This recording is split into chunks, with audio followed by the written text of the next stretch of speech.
Tuhan bersamamu.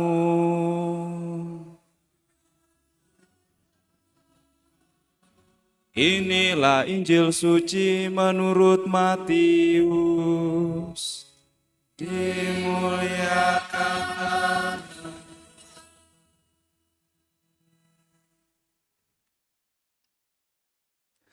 Dalam khotbah di bukit, Yesus berkata, "Kalian telah mendengar sabda, jangan berzina.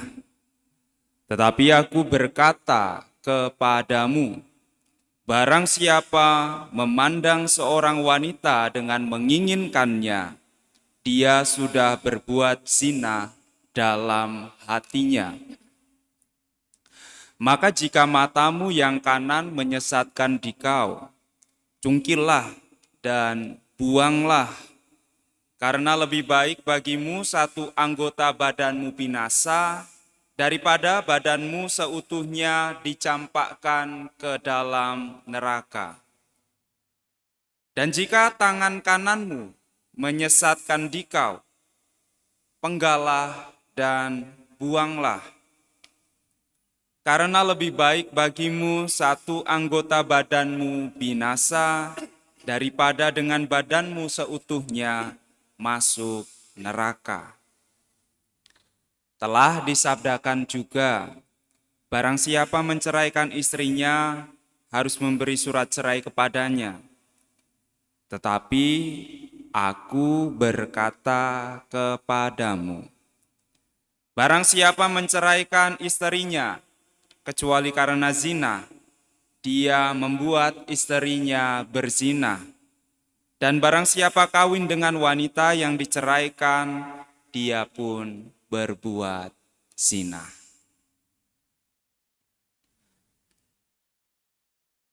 Demikianlah sabda Tuhan.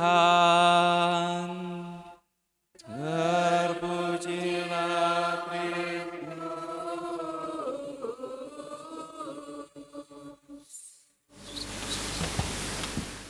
Saudara-saudari dan adik-adikku yang terkasih dalam Tuhan, beberapa hari ini kita mendengarkan bacaan dari kitab pertama Raja-Raja, mengisahkan tentang Elia.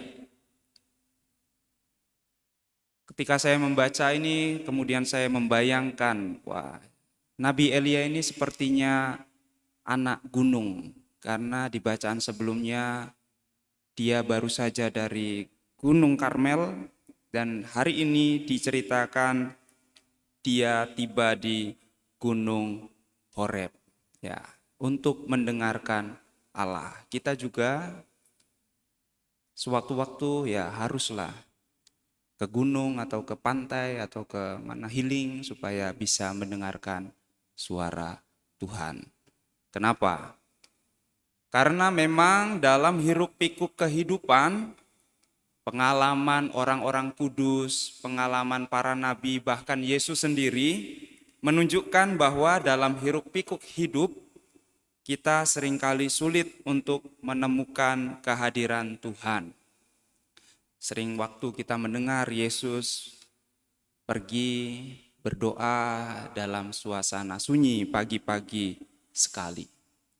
Sementara kita pagi-pagi sekali sudah repot, masak ini, masak itu, nanti kerja, siang repot, sore repot, malam repot, kapan ketemu Tuhan? Ya, tidak tahu seperti itu. Tetapi memang suasana hening itu harus diciptakan, bukan disisakan. Kalau disisakan, tidak pernah ada sisanya.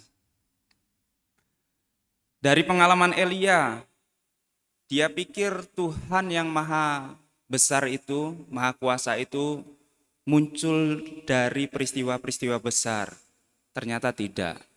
Dari angin besar Tuhan tidak ada, tidak hadir. Dari gempa yang begitu menghebatkan, ternyata Tuhan juga tidak ditemukan. Dari api yang berkobar-kobar, Tuhan juga tidak ditemukan oleh Elia. Lalu kemudian datanglah angin sepoi-sepoi basah, dan di situ Elia merasakan kehadiran Tuhan. Maka Penting untuk masuk, menciptakan, membuat, bukan menyisakan, memang mendedikasikan waktu kita untuk Tuhan dalam keheningan, dalam silensium, atau dalam bahasa sederhananya, dalam hidup doa. Dan ketika kita berdoa, kita menyampaikan permohonan kita, Tuhan saya mau sehat, Tuhan saya mau keluarga saya bahagia, Tuhan saya mau apa lagi ya? Dan tahu tidak apa perkataan Tuhan? Ini perkataannya. Oh Elia, apa kerjamu di sini? Nah itu, kalau kita minta-minta itu semua, Tuhan hanya bertanya, apa kerjamu sehingga kamu meminta itu? Kalau kamu tidak mengerjakan sesuatu sesuai dengan yang kamu minta, pastilah tidak akan tercapai. Maka ketika kita mohon sesuatu dan Tuhan bertanya, apa kerjamu di sini? Apakah kita juga berani seperti Elia menjawab, aku bekerja giat-giat untukmu Tuhan. Nah, itulah timbal baliknya. Kalau memang ya kita bekerja giat-giat, maka kita tidak akan sempat untuk melakukan yang jahat seperti yang dikisahkan dalam Injil. Hanya orang yang menganggur bukan artinya tidak punya pekerjaan ya. Hanya orang yang banyak nganggur yang bisa berhayal, berdosa entah dalam pikirannya, dengan matanya, dengan tangannya, dengan badannya, hanya orang yang nganggur. Kalau orang tidak nganggur, entah dia nyapu di rumah, entah dia membantu saudaranya, lihat saudaranya kesusahan, entah dia melakukan apa saja, pasti tidak ada waktu untuk berhayal, berbuat dosa dalam pikiran. Dan kalau sudah biasa dilakukan dalam pikiran, akhirnya dari awalnya hanya dalam pikiran, itu bisa menjadi kenyataan. Akhirnya entah itu di pikirannya berzina, kemudian berzina betulan karena sudah kebiasaan nganggur, kebiasaan tidak mengerjakan apa-apa, pikirannya kemana-mana dan akhirnya melakukan dosa. Itu. Kalau yang selibat seperti saya, kalau berzina berarti zina dari relasi dengan Allah. Kalau yang menikah berarti berzina dari pasangannya. Yang belum menikah boleh Romo? Enggak. Gereja itu mempelai Allah. Maka kita semua yang belum menikah adalah gereja. Kita mempelai Kristus. Maka kalau kita tidak setia, kita juga berzinah dari relasi kita dengan Kristus, sang mempelai laki-laki. Lalu di akhir mungkin kita sedikit bingung kenapa Tuhan berkata tentang perceraian itu. Siapa yang menceraikan pasangannya, ia membuat pasangannya berzina.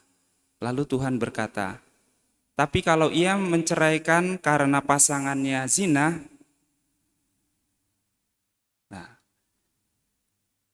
orang yang menceraikan pasangannya kecuali karena zina, berarti membuat pasangannya berzina. Lalu kita pikir, oh kalau karena zina berarti boleh menceraikan. Tidak. Arti dari sabda itu ialah, siapa yang menceraikan pasangannya, ia membuat pasangannya berzina. Dan kalau ia menceraikan pasangannya karena pasangannya berbuat zina, dia memang tidak membuat pasangannya berzina. Karena pasangannya itu sendiri sudah membuat dirinya berzina. Itulah arti sabda hari ini yang ditutup oleh Yesus. Artinya tidak boleh bercerai, itu saja. Tuhan hanya mau menjelaskan sesuatu yang lebih dalam dari tradisi orang Yahudi sendiri yang boleh memberikan surat cerai. Sementara dalam gereja Katolik pengikut Kristus, apa yang dipersatukan oleh Allah tidak boleh diceraikan oleh manusia. Kalau kita bercerai, kita membuat pasangan kita berzina, atau sebaliknya, kalau kita bercerai karena pasangan kita berzina, memang kita tidak membuat dia berzina, tetapi dia sudah dengan sendirinya bersinah. Maka setialah. Semoga Tuhan memberkati kita.